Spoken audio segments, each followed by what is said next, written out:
यही पहिचान यो देशको, यही आयाम यो राष्ट्रको, संवाहक हो यो शान्तिको, चिनारी हो यो नेपालीको, पाइला उन्नतिको,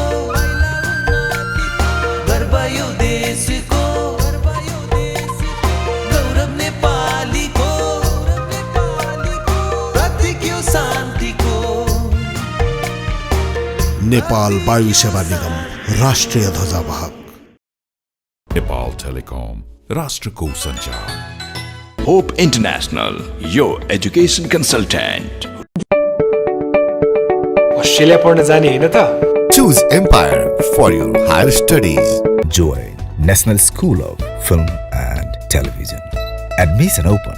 Phone 0144888616. If you too have a passion and vision to become a professional fashion designer, join IIFT today. The British College, more than a college. हरेक तिथि हरेक क्षण पञ्चाङ्ग र सूचनाको ताजा संस्करण नेपाली पात्रो विश्वसनीय एप आजै डाउनलोड गर्नुहोस् है।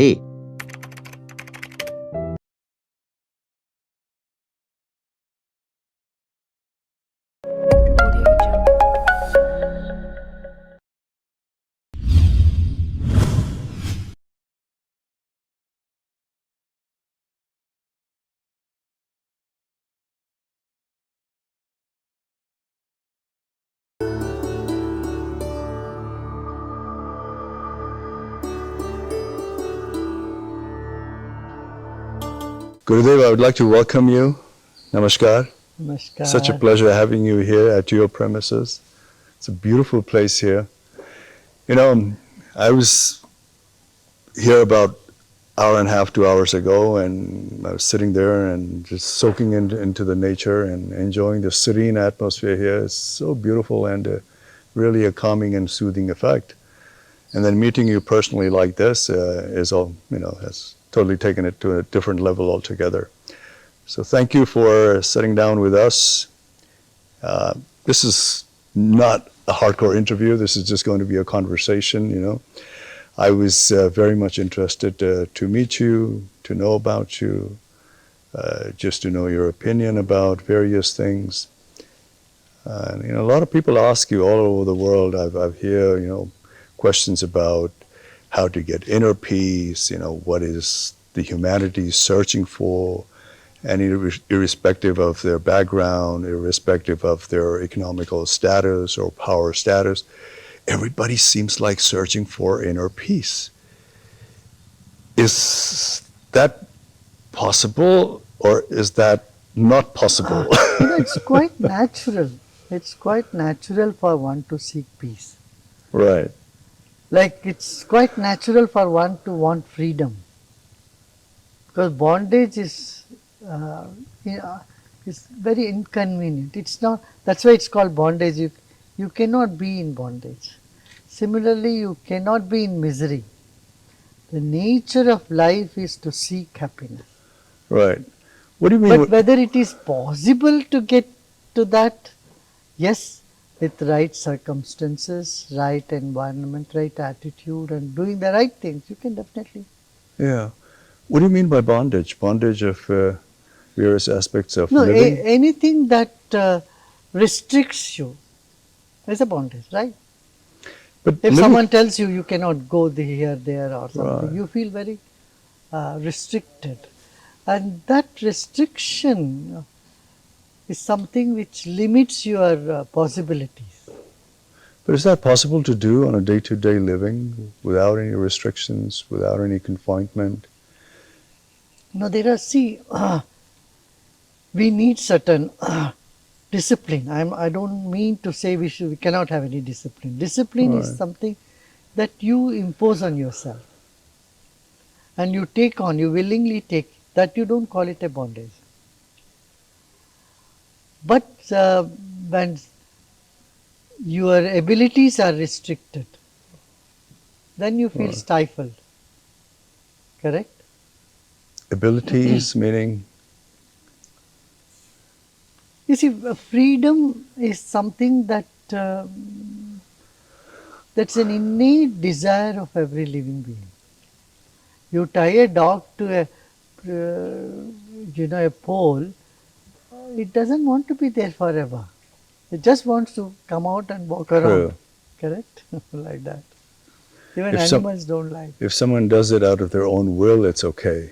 Like if someone does it out of their own will to be in a room, in a locked room, That is the discipline. voluntarily, That then is- it's okay. But the moment they come to know that somebody else has locked them in, Yeah, that's a big difference. they want to get out of it. Yeah. But life seems so difficult to be out of bondage and, with all kind of various challenges that life throws upon you.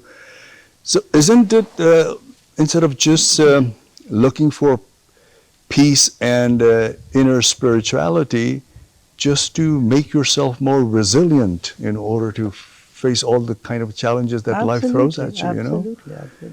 Because you never know while you're living, what kind of, how people are going to treat you, how you are going to be dealt with, what kind of circumstances you will be put in, whether it be within, in a social condition, whether it be in a professional condition, you have absolutely no control all over that. Yeah.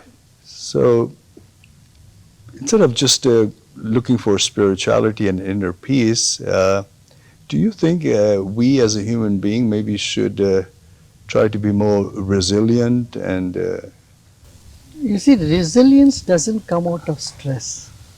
right? It comes out of a very enthusiastic, calm mind.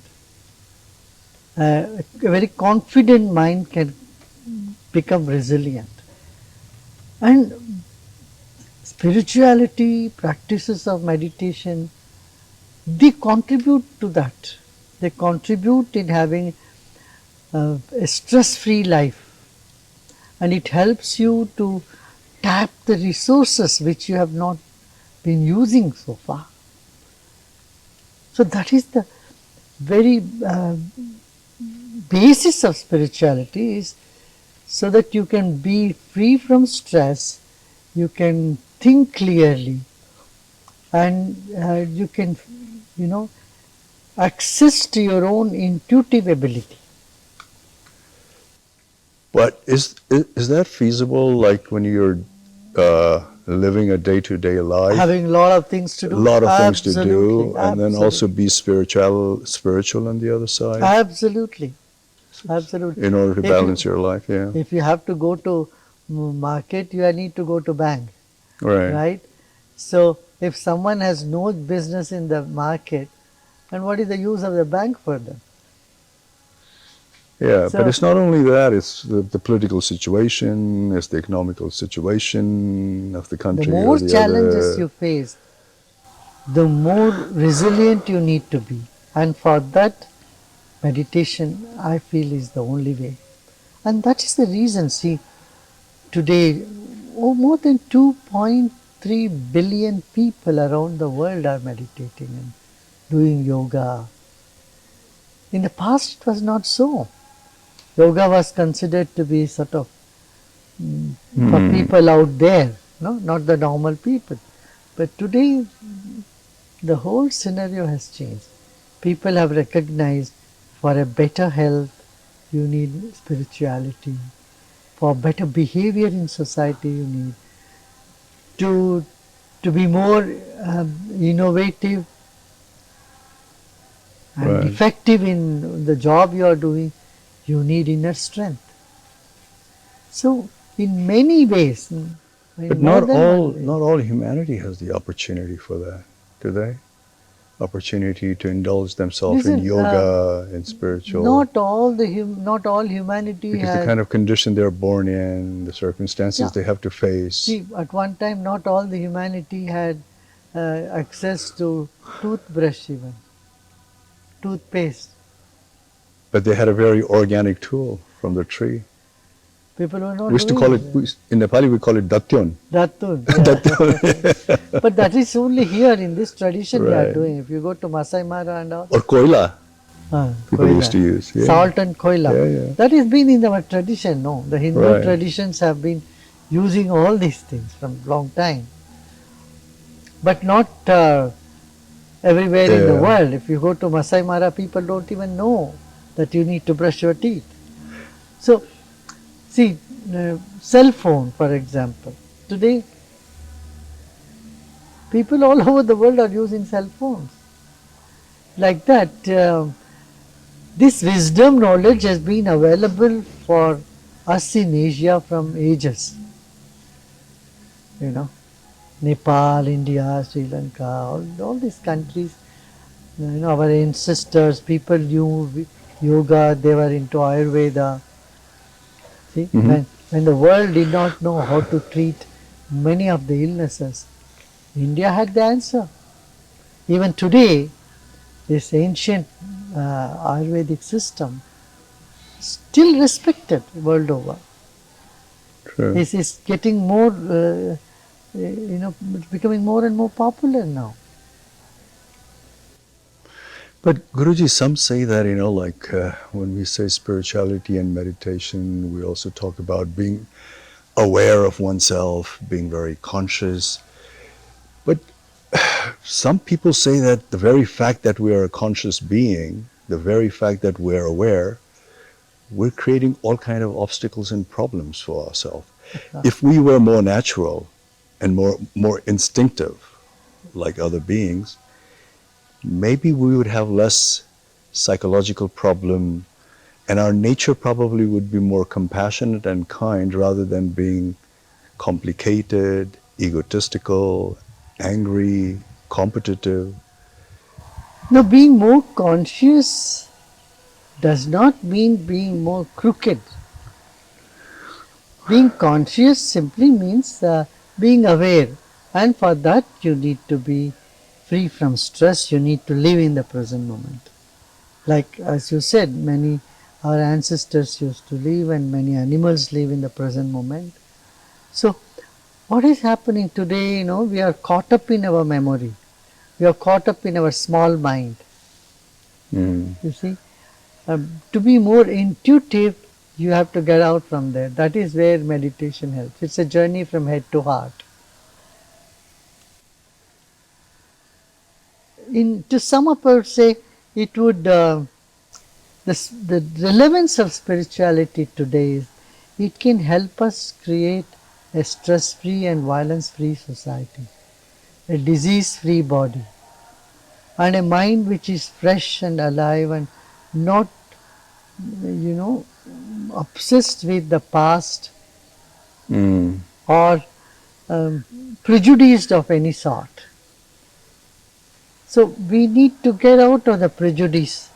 Right. Educated, uneducated, rich, poor, and English speaking or Nepali speaking, Hindi speaking. There is so much rift, in the society with all different type of prejudice.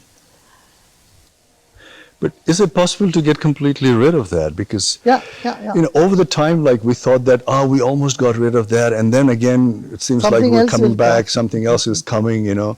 Like Europe thought that now we're done with wars. After Second World War, nothing is going to happen, and then suddenly this Ukraine and Russian conflict comes in, and everything is thrown haywire. And America is feeling the same situation. We have no control over that, but we cannot simply keep quiet, saying, we can't do anything about it for what will happen day after tomorrow or in the future generation. Right now, whatever is in your possible capacity, we must keep doing. But will ever the work be complete?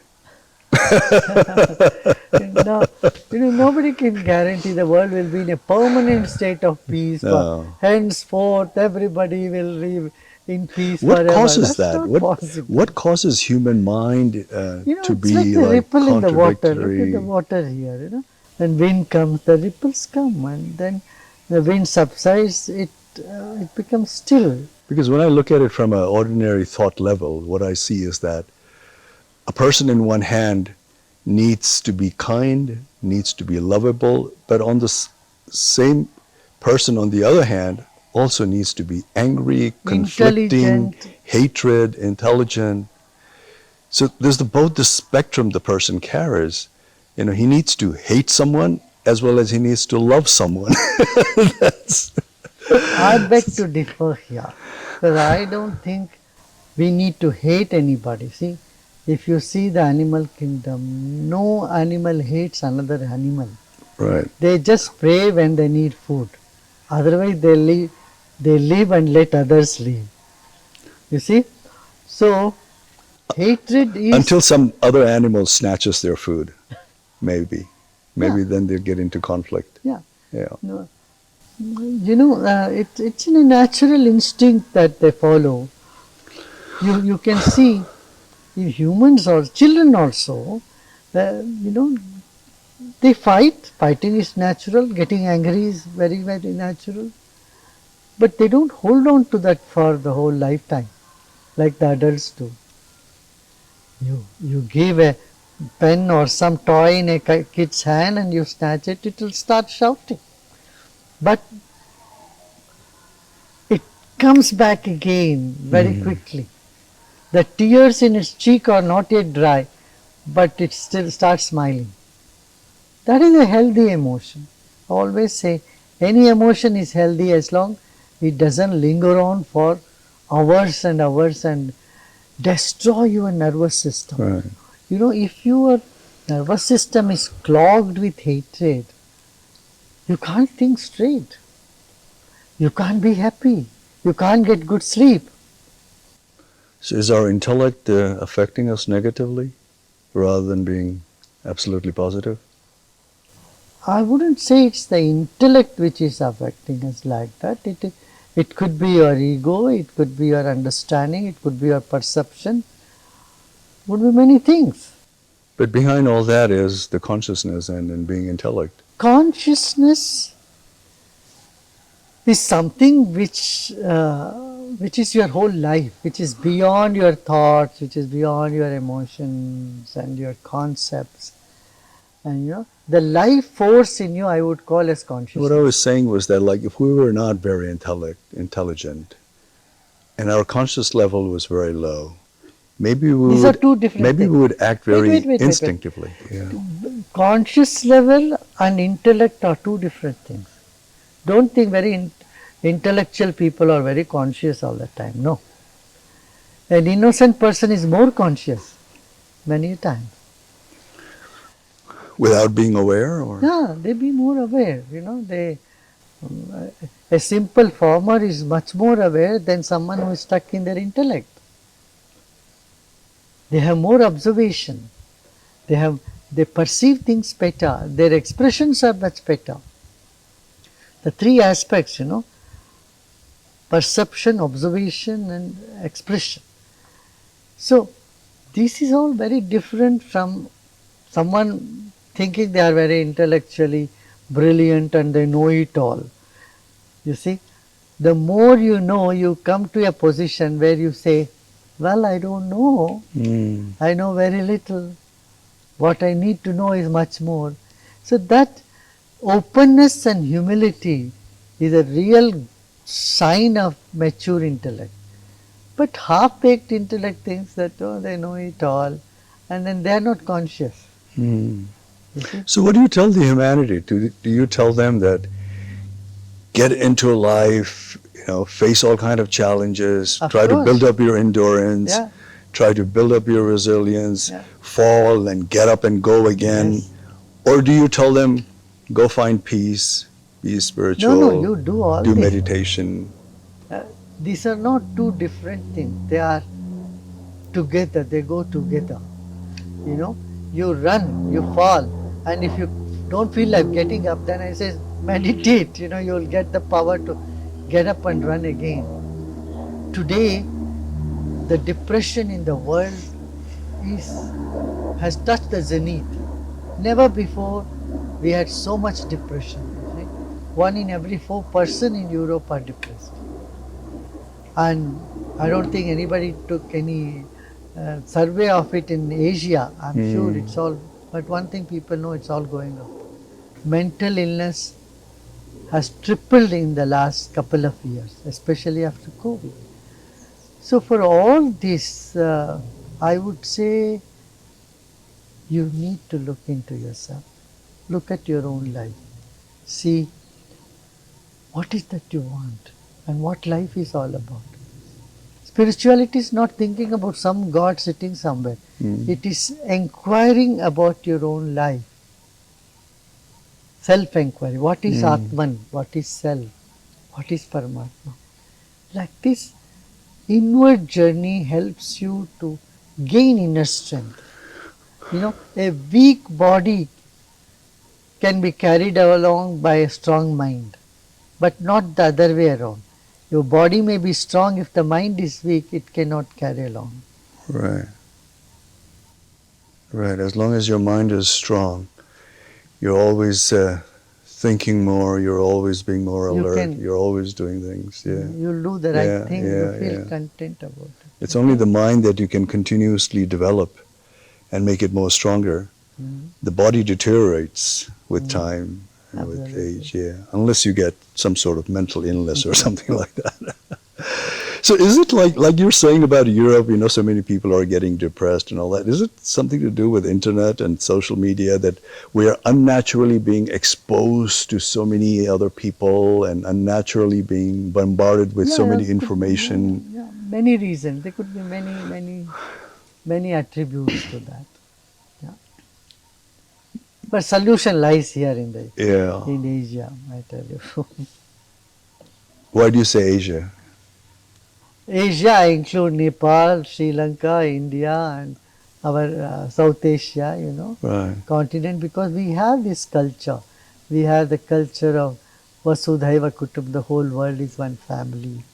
And we have this knowledge, ancient knowledge of caring and compassion and love and, you know, generosity and bonding with the self and with the universal spirit.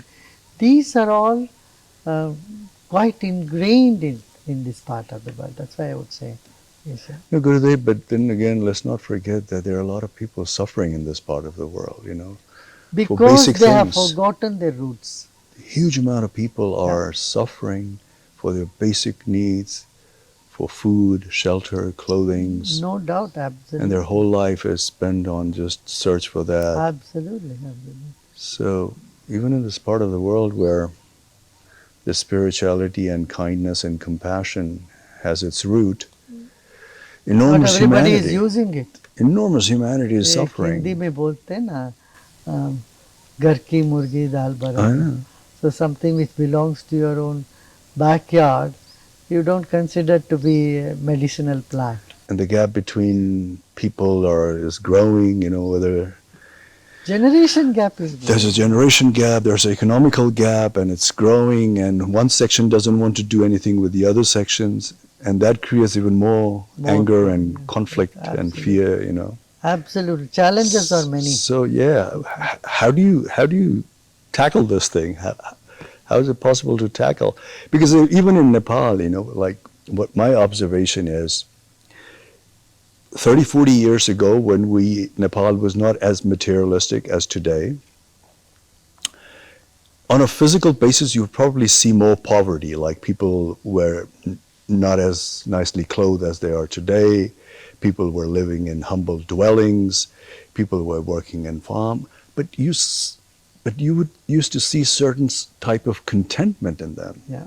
There was much more laughter and smile in their life in spite of all that.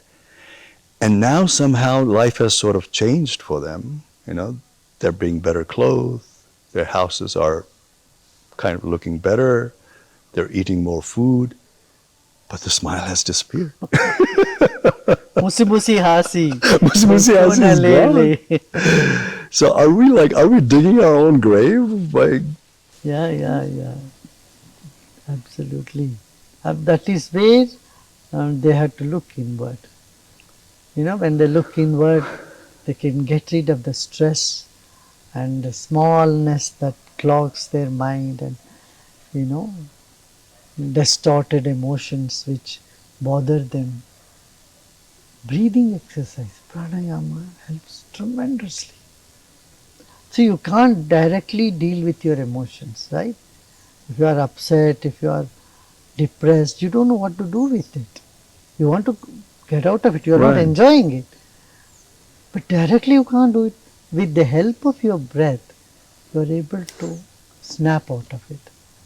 That is where the breathing exercises, it's become so popular around the world today, and people are getting benefit out of it. So you're saying Wonderful. we can sort of like control our emotions, but we cannot control it from coming into us? No, we try to control our emotion, but then what we do end up doing is we suppress it. When it's suppressed emotions causes more toxins in the body, and then it is not so good. But using breathing exercises technique, you relieve them. You release those negative emotions, and you feel free from inside, and the contentment smile naturally comes out of you. Okay. Thank you. Thank you so much. Do you still practice yoga, Gurudev? I do. Yeah.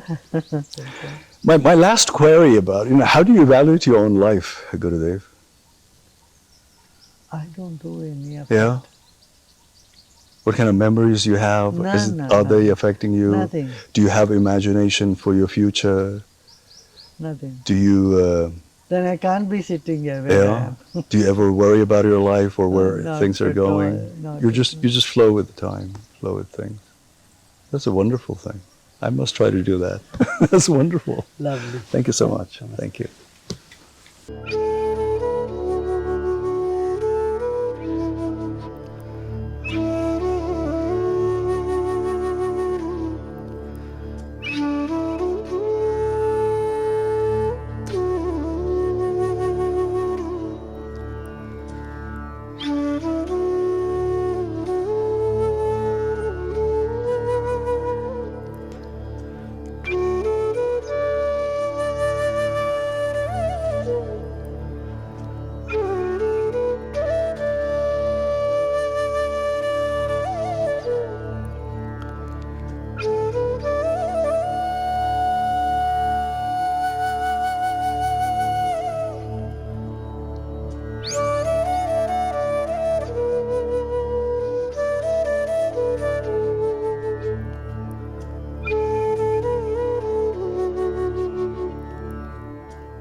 White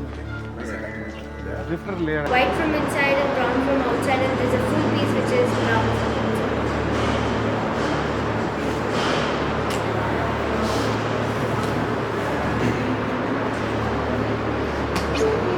It's a plain green light. Light green color card without any picture. The background is red, it's number 4 in white color.